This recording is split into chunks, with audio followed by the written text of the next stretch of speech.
Well, we were just in our pre-conversation conversation. Mike and I have been talking about freedom, and the real big question, maybe a couple of questions: what is freedom? And the follow-up question is: are we really free? And I think that's a pretty important topic to talk about. So, what do you think, Micah? Uh, I think it's kind of hard because you're I think people in Western countries particularly, we think of ourselves as free, as having rights and freedoms, and we can kind of do whatever we want to do, and go wherever we want to go, and pretty well say whatever we want to say, and as long as it's within the confines of the law, I guess. And Yeah, I think that in and of itself is kind of a contradiction in terms that you're free within the confines of the law. yeah. You know, Well, yeah, like, I mean, here's a real simple example. Here in Mississippi, we have been blessed to be able to own our house. We don't have a mortgage on it. We paid it off. And yet we still have to pay roughly about $125 a month by the time you add up all of the taxes that we pay on property tax. It ends up being about $125 a month that we have to pay. Essentially, we're having to pay rent on our own property to the county and state and school district and all that. And so, are we really free? well, and I think in I did a video on earlier in the week, and I think that was kind of one of the examples that I was using, and I think that's one of the most prominent examples is that we have this idea of what freedom is, and freedom to own a car, freedom to work, freedom to go to school, freedom to have a job, freedom to own a house, all these types of things. But every single one of those things that we equate with freedom is freedom to own a gun, freedom to speak our mind, all this type of stuff is you know we're starting to realize. And I think the wall, the wool that's been pulled over the eyes is, in so many aspects, these are the things that actually are bondage, not freedom. Yeah. And and I think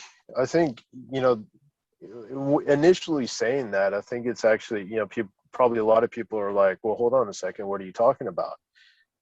There's lots of people around the world, who don't have the opportunity to have those things. And myself having a chance to travel and stuff like that, you know, I I've seen some of the happiest people with some of the least amount of possessions. So that brings up a real interesting point. Is freedom a material thing, or is it more a spiritual thing, or let's just Well, put it that way, I more spiritual than material. I think, well, obviously, I think freedom in its truest sense is spiritual. Yeah, I think it has to be, because what does the Bible say? Where the Spirit of the Lord is, there is freedom. It says that, for freedom's sake he came, right. to set the captives free.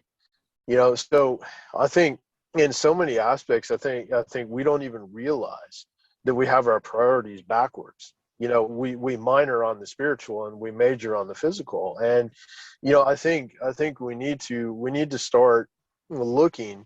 And I think one of the things is, and this was a really big question for me, because it's something that I'd never asked myself until recently.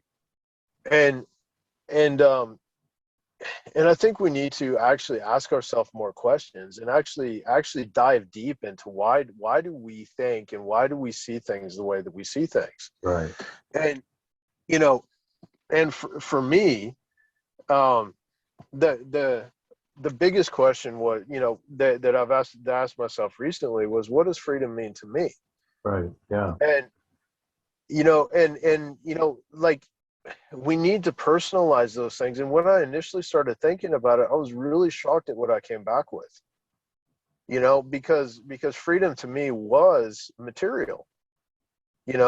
Like, I identified it more with material than I did with spiritual. Right. And that was that, like I said, that was a bit confronting for me, because I thought, well, I believe in God. I'm um I'm trying my best here. I'm trying, I'm trying to live a righteous, to allow God to work within, to create that clean heart, Right. and Yeah. and to renew that right spirit, and to have clean hands and a pure heart. All things that only God can do. But when I looked at it, and I said, all these freedoms are being taken away from us, and I was like, well, hold on a second, what's being taken away from us? Well, Right. Yeah. I live in a place that I can't work, right? I can't go to a restaurant. Um, you know, there's all, I can't travel. You And know, we'll, and in we'll a lot cl- in a lot of cases, I can't go interstate. and we'll clarify that by saying, because you've elected to keep your integrity by not um, Well, I elected to keep subscribing my to a blood medical pure. procedure. Let's just put it that way.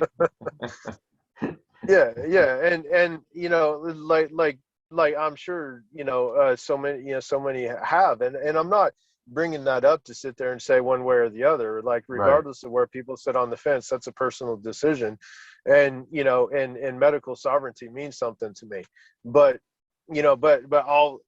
I'll digress, and say that because of the decisions that I've made, so now, society looks at me as, as an outcast, as somebody who's not Right. worthy of being part of society. Right. And and when I looked at it and I started thinking about what are the things that I've been put out of, what were the things that were important to me? Well, yeah, so a lot of them do have a lot to do with, spending time with, my wife or my family, like, maybe going to the movie theater to watch a movie with my kids, and maybe going out to dinner with my wife, and in different things like this. So Well, so and speaking as grandma and grandpa, we used to be able to go down to Australia every year to be with you guys for a couple months, and now we yeah. can't. It's been 2 years since we've gotten to see you guys, so it's affecting all of us in one way or another. And I wouldn't call that freedom, because freedom for me would be that we could buy a ticket and be down there right now if we wanted to be. Uh, Yeah, free. look, exactly right. And I think that's really what is closer to my identification, for my, you know, my idea of what, freedom means is, you know, is freedom means, the ability to live my life the way that I choose and I see fit, Right. right? Without interference from, you know, um,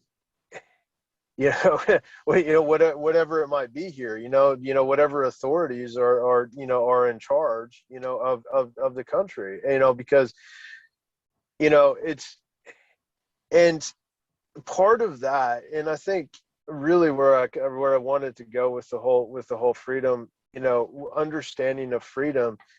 And I think we've kind of set the groundwork of saying that our idea of freedom, if we think about what freedom is, being able, some people would say being able to speak your mind or being able to protest. We all know what social media has done, to being able to do that. We know what's happening around the world with peaceful protests, all this other type of stuff.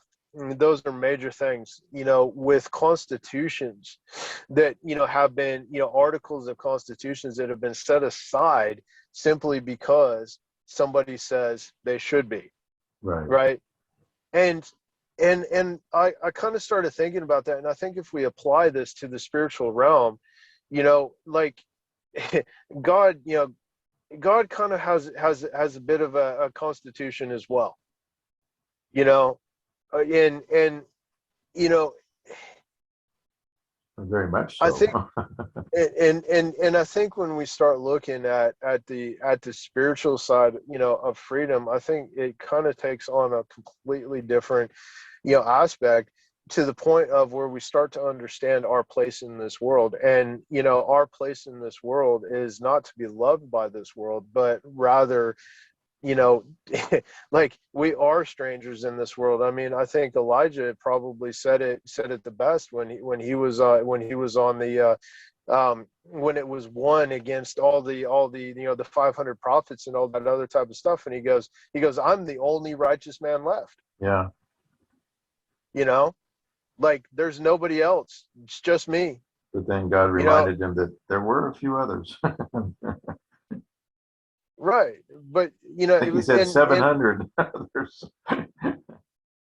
yeah, but anyways, like, that's my point. And I think we need to, I think we need to start adjusting our understanding of what freedom really means. Well, And and thinking about that, I'm reminded of Gandhi when he was put in prison. They brought him before the magistrate, and the magistrate, and it was because he was taking a stand on the imperialism that was controlling India at the time, and um, the judge, was very nasty to him, and sent him off to prison. And as Gandhi was leaving for prison, he said, "You may have my body, but you may never have my mind." and and that's really, I think, probably addressing more the spiritual side of freedom, because he was going to be inside of a cell locked up, which, looking at that in the natural, we're going, about that's not freedom. But in his mind, he said, you can't have my mind. That's freedom. That's my freedom. You cannot tell me what to think. You can't tell me what to say. I reserve that right to decide what that's going to be. And yeah, so that's a whole nother way of looking at what freedom really is. well, yeah, and I didn't realize that was Gandhi who actually said that. Well, he's one. I think there have been others as well, but I just remember that, actually, that one scene from the movie Gandhi, I think, and I've read several of the biographies of Gandhi as well. He was a remarkable man. Well, there was a wasn't there there was a Holocaust survivor who said something similar to that. Yeah, I think so. you know and we look at it and we say, these people have, been at the lowest depths, you know and you talk about the Holocaust. I mean, the guy was in line to be gas chambered, you know and yet he was, he said, he was freedom is in your mind, Yeah. and he kept that vision, you know of being a free man. And he ended up, I forgot who it was, but he ended up walking away from the concentration camps. Yeah.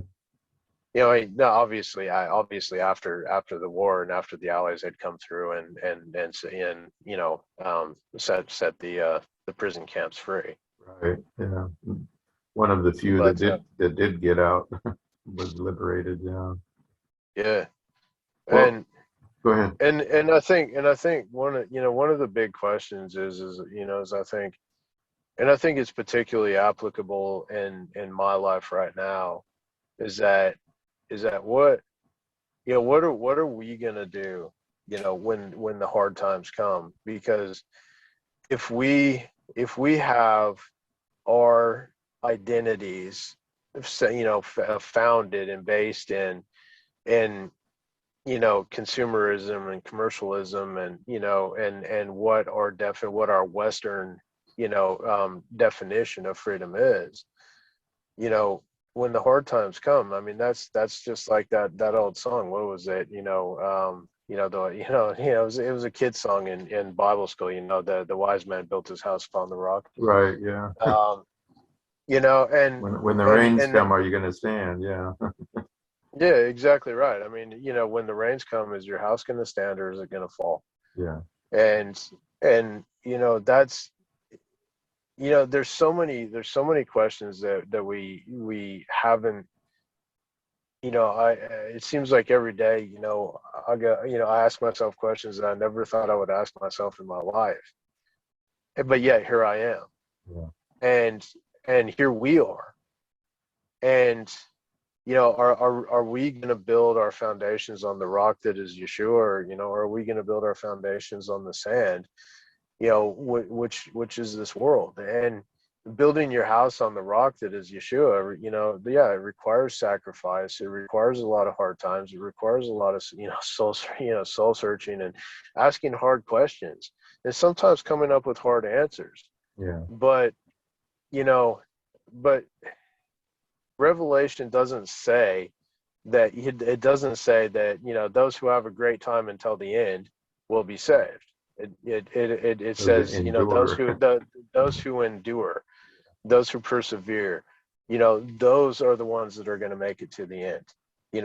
Like it's quite clear you're not promised a good time. You're not promised an easy path. Like You're actually promised quite a difficult path. yeah. Yeah, if you're wanting an easy life, you might want to consider something besides Yeah, Christianity or the path of Yeshua. yeah, The yeah. The Mormons are down the street. I mean, I'm just saying. right. Well, it another thing to kind of another example of kind of what we're talking about. I remember when we went to Argentina for a conference down there. Um, the we visited Olmos prison, and it had been a phenomenal example in the power of God to restore men's lives. These, many of these were killers, and in fact, the one guy that we got to go in and to the chapel there and be with them to do worship, and the guy that was leading worship was all tattooed up and down his neck and had a snake. And the guy said, "You know who that is?" And I said, "Obviously not. Who? I'm sure you're going to tell me." And he said, "Well, his name, everybody knows him as the Snake of Paraguay because he killed his family, and then went on a killing rampage from Paraguay on down to Uruguay, where they finally caught him and brought him into Argentina to this prison, and and then that's where he met the Lord and was saved, and here he is leading worship, and what we found out was that the whole prison had transformed, and it's a whole long story. I won't go into it, but Juan Zuccarelli began going in there and working with prisoners, and they ended up what used to be as I think it was the fourth floor that was dedicated mostly to devil worship, now became the prayer center. And these prisoners have 24 hours, 7 days a week, 365 days a year prayer going on for people who send their prayer requests in for all around the world. And here they are behind prison bars. And yet, when you're there worshiping him with them, you get such an incredible sense of freedom. I mean, I was going like, man, I could live here. It was just like, here you didn't even know you were in a prison. You didn't even think about the fact that that's where you were, because there was this incredible freedom that was being expressed there. It was amazing. And obviously, I'm talking on the spirit, the spirit material as we talked about when we started this discussion. But obviously, this was incredibly on the spiritual side of what freedom really means spiritually. I mean, these guys were behind prison bars, but the material aspects of where they were, how they were, did not have any part of how they saw themselves as free. Well, I think, they started to see themselves, and they started to see themselves as how God saw them, and I think, as the Bible says, he is forgiven, he who is forgiven much loves much. Yeah. And, and you hear that quite a bit. You hear people that, that have, had a lot of hard experience, and particularly prisoners. How many pastors, are, came from being in prison. Right. Um, Right. because they have these experiences, and so many times, like, God really has to step in, to their lives in such a phenomenal way that they can't help, like, it's almost a natural calling, isn't it? Yeah. So when God gets a hold of you, life changes. So Yeah. you know and I think I think for me personally, just, personal, personal experiences, particularly now, going through a lot of difficulties, and hard times, and I think we have to remember that God shows us the darkness and the blackness of our heart, so that, so that he can come and fix it. yeah. And, because you can't, spiritually, I don't you can't be free unless, unless he sets you free, unless he mends those areas in your life, unless he shows you those areas in your life. Right. Like, you know like, he's doing it out of his mercy. He's doing it because he loves and he wants the best for his people. And I think, when we're going through hard times in life, and we're going through difficult situations, and, and we don't see, the out on it, that's where I think we have to really remember that, so many people, I think, are so quick to go, oh, it's the devil, it's sometimes it's not. As a matter of fact, I'd actually say a lot of the time it's not. Yeah. you know It's our I, own I willful. Yeah. but I think a lot of the time it's the mercy of Yahweh to show us those areas. It's his love to show us those areas, because he only wants the best for his people. Well, He only he knows who he created us to be, and he knows what's getting in the way of us being that. And he's going to do everything he can to try to get us to see that, so that we can let that, if it needs to be removed, or needs to be developed, develop it, or whatever, so that we can be who he created us to be. Yeah, and I think the truest definition of freedom, it comes out of some of the hardest and the darkest times of your life. Mm. Yeah. You know, and I think I've said it before. I mean, that there, that poem that I always remember it. The footprints in the sand, and Right. and you know, and God, God's, he says, where were you? I only see one set of footprints. Where were you when I was going through the hardest times of my life? And God's like, That's I was right there. carrying you. Yeah. you Yeah. know, like you could not have made it had I not carried you. It was Yeah. because of my love and my mercy and my grace that you are the person you are today. You Yeah. know, like, and I think that making that decision, I think, has so much to do with, like, that is the beginning of wisdom. Like, that is the beginning of understanding. That is the beginning of freedom. Yeah. Yeah. So, you know, I remember a while back, even 5 years ago, maybe, so 6 years ago, something like that.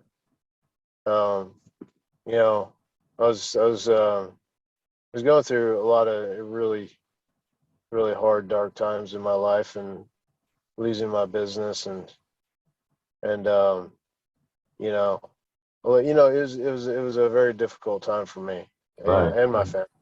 I remember that. And Yeah. I remember that, I on several occasions I said, every time I feel like I see a light at the end of the tunnel, I only come to realize that it's a non-rushing train. Yeah. And during that experience, in my life, and it took me a long time to fully start to grasp what that time in my life meant. And I still, obviously I still don't, and I probably never will, but I have a much bigger grasp of it now. And yeah, I remember, those times, where everything just feels so dark, and it feels so black and hopeless. And, you know, and you're just, you continue to ask God, why is this happening? What's going, and, and I remember I was so frustrated. I was so depressed. I was so angry. And I couldn't understand,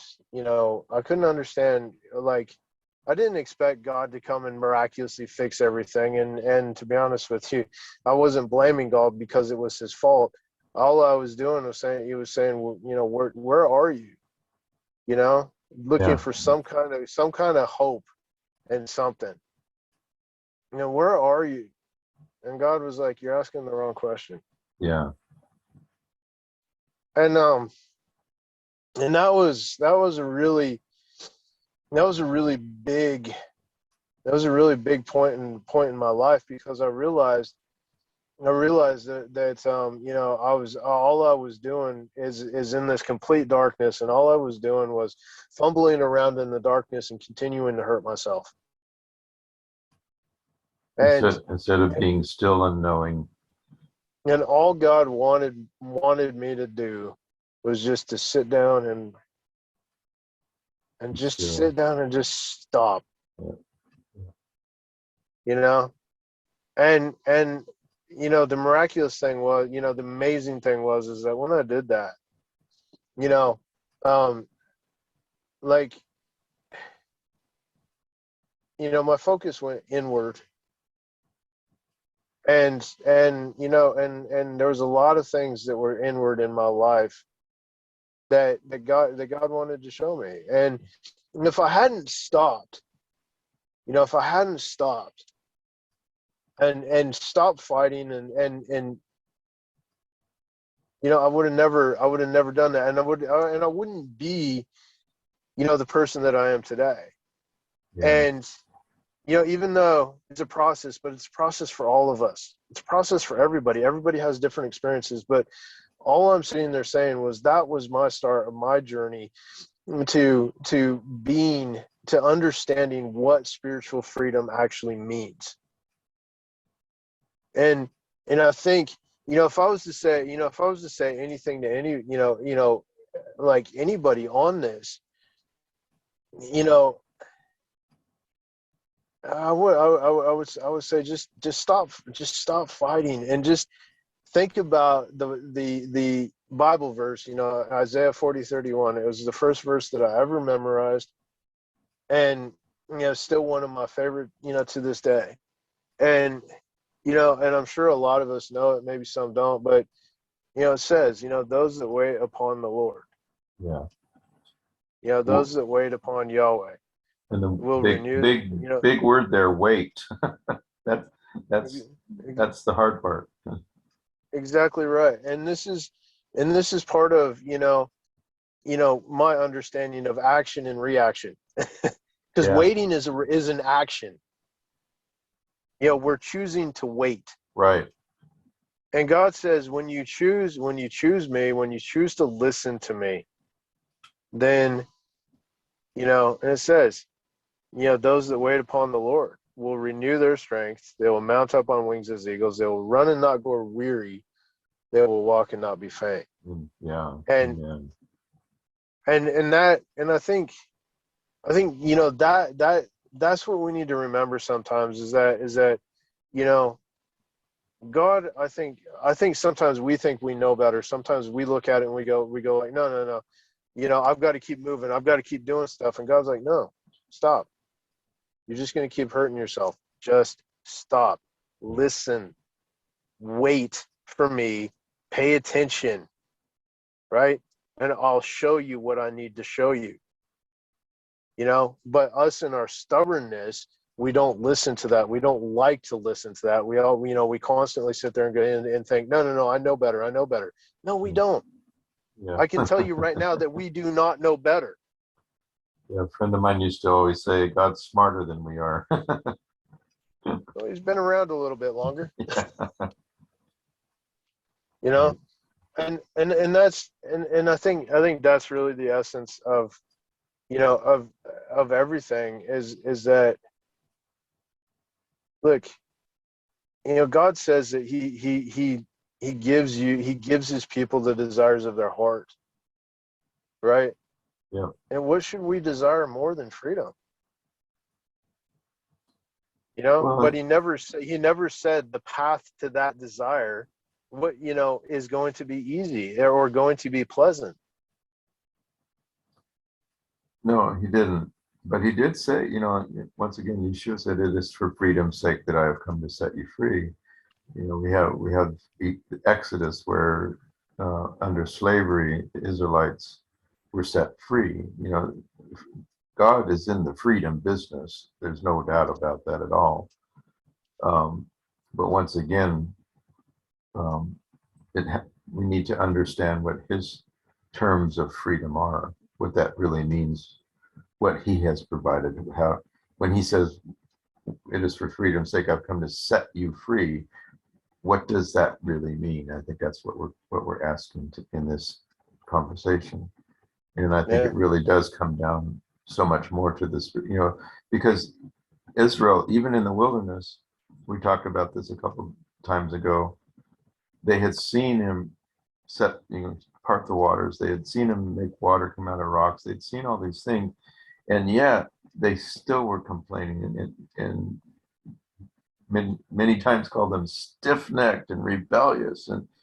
And so were they that, you know, even though they were out of Egypt, were they free? Not not unless they were willing to accept his leading and where they were going. And so many of them weren't willing to accept that. In fact, so many of them weren't that they died in the wilderness because they wouldn't cross over. And so he said, well, then you're going back out there for 40 years until you're dead. And the next generation will come across. And Yeah. so yeah, that teaches us a lot about what freedom really is. You know? Well, yeah, freedom is a choice, isn't it? Yeah, exactly. And You for know? Paul to say that he could be in really bad situations, sitting in the middle of prison, and be abounding in freedom, and to be in a beautiful home of a rich person, being taken care of well, still being abounding in that. So abounding in little or abounding in much, it didn't matter to him where he was because he was free in either case.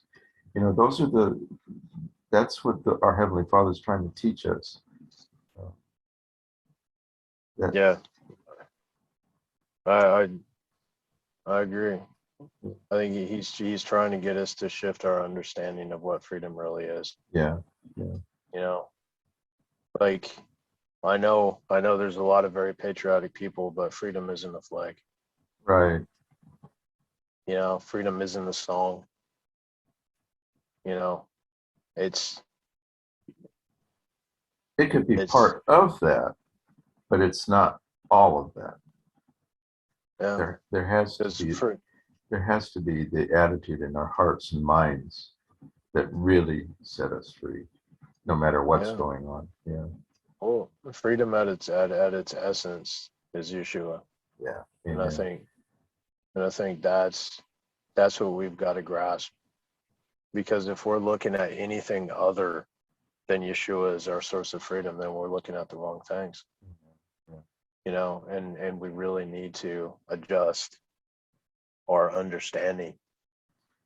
You know, And you saying that really takes you back to that text that we've been quoting. It is for freedom's sake that I, Yeshua, have come to set you free. So it's Yeah.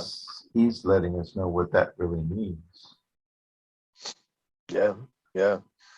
And you know, as much as I love the you know, what people are doing around the world, as much as I love the you know, the movement in Canada, you know, California, I think Washington D.C. here in Australia, Europe, you know, happening all over the world. As much as I love those, what I'd really like to see is I'd really like to see people understand that, you know, we've got to get with the source. We've got to get with the source, Yeah. you know, and, you know, because right now, I think we're trying to fight a, you know, a battle in the physical. And, you know, if we get with the source and we start understanding that this battle is spiritual, well, our outcome is much better. And think You know, about this. Think about this. Even if they drop the mandates and people are returned to what they're calling freedom so that they can not, so they can work and travel and all the things that they've always wanted to do so that they consider themselves free. If they don't understand, oh shoot, did we look off again? no, we're still here.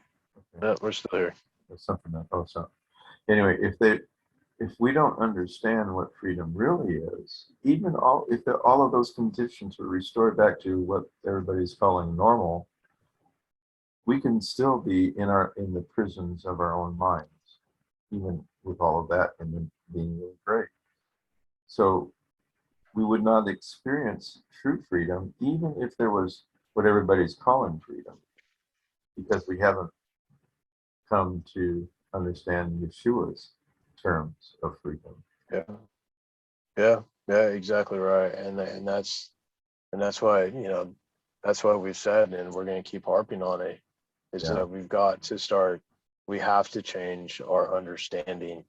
We have to change our definition of what freedom is. Yeah, yeah. And, you know, once we do that, you know, people are calling what's happening a great awakening. And I think to a point it is a great awakening, but I also believe that there's a much greater awakening yet to come. And The real awakening that's coming. Let's just call it revival, okay? yeah. I look to use the Christian term, absolutely. Yeah. You know, revival is what we're after, and Right. I think what we've seen is we've seen the first steps of that. Yeah. But you know, but the real awakening, the real revival happens when everything that we're doing, you know, all these protests, all this type of stuff is centered around God. Yeah. You know, In our when that relationship to Him. Yes, absolutely. exactly right. And when that happens, you know, who knows where things go? Yeah. Like, you know, darkness, darkness seems to envelop the earth. Well, at some point in time, the light has to rise to meet that darkness. Yeah. Yeah. You know, it has to rise to dispel that darkness. And if we keep going the way that we're going, I think it's debatable whether it will. So that's what our prayer is. Absolutely. Yeah. Absolutely. That's 100%. That's absolutely what we should be praying. A, that we are the light, that we allow our light to shine, and B, that others start to do the same.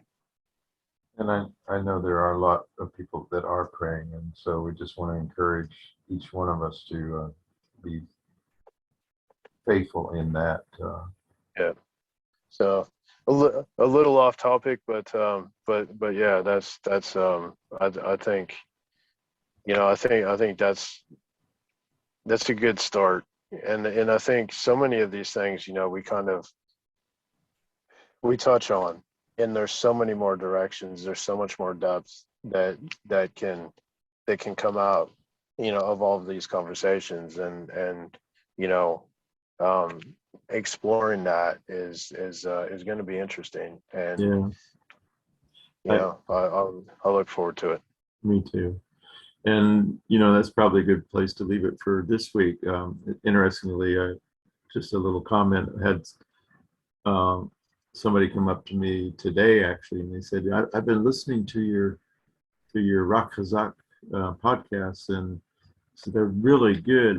How many are you just doing a series, or is this, how many more are you going to do? And I said, well, we're doing one every week. She said, oh, good. I was hoping that you were going to keep doing it. So I think there's some people that are being encouraged by it. So that's encourages me anyway, and I'm sure it does you as well. Yeah, absolutely. Yeah. Because yeah, because it's always nice to know that what has been put on your heart from from Yahweh is having, is affecting people, Right. the way that we pray it does. Yeah. And to me that's what matters. And if somebody's encouraged and somebody's blessed and somebody, by anything that we say, then that's amazing. And that's something that that we give glory to God for, because that's not something that we can do in and of our own selves. That's him. And to have somebody come back and say, I really heard what you had to say, like, that means a lot. And I think it also helps us know that we're on the right path. And having said that, we'll invite you to please share this with some other people that you think might be helped by what we're saying, and Yep. we just get the word out. That's all we ask. So well, be blessed in your day, everybody, and we'll come back for another shot at it next week. So until then. Till then.